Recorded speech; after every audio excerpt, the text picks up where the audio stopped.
নির্যাতনের শিকার এটিএম আজহারুল ইসলাম এখনো কেন জেলের ভিতরে জবাব সরকারকে দিতে হবে। আমরা কোনো ধানাই পানাই চাই না।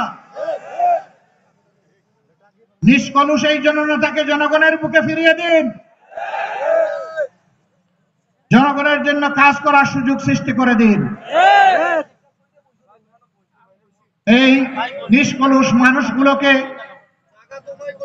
অপরাধী দায়ের জুড়ে সাজিয়েছিল যারা, আল্লাহ তাআলা আজকে বাংলাদেশের জনগণের অন্তর থেকে তাদেরকে গায়েব করে দিয়েছেন।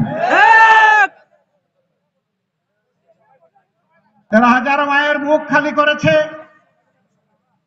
হাজারো বোনকে বিধবা করেছে, হাজারো সন্তানকে এতিম বানিয়েছে, জায়গায় জায়গায় এনাগর তৈরি করে এই যুগের নিকৃষ্ট গোপন বন্দিশালা এরা তৈরি করেছিল।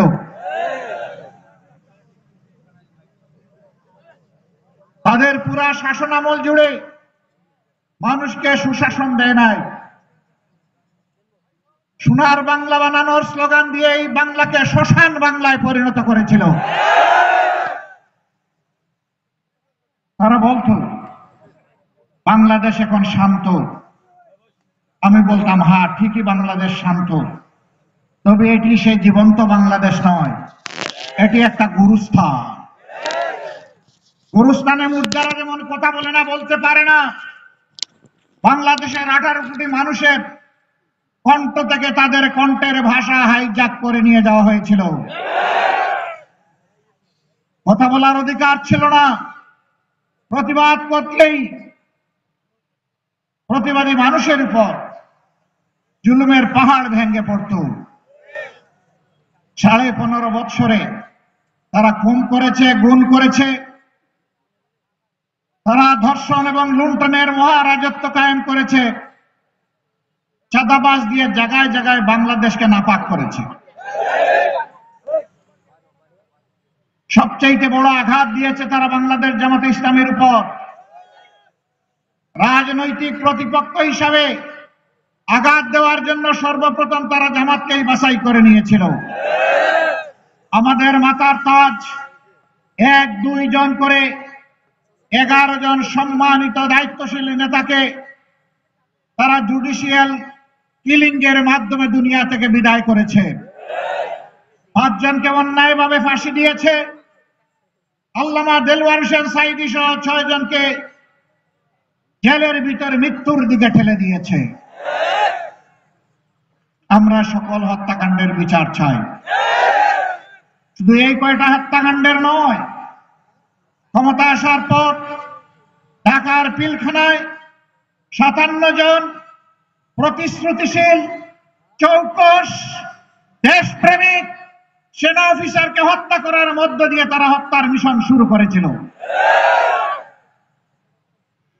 আর এই মিশনের পরিসমাপ্তি না টেনে বাংলাদেশকে পিছনে ফেলে বাংলাদেশকে ত্যাগ করে গেল বছরের 5ই আগস্ট তারা দেশ ছেড়ে পালিয়ে গিয়েছে।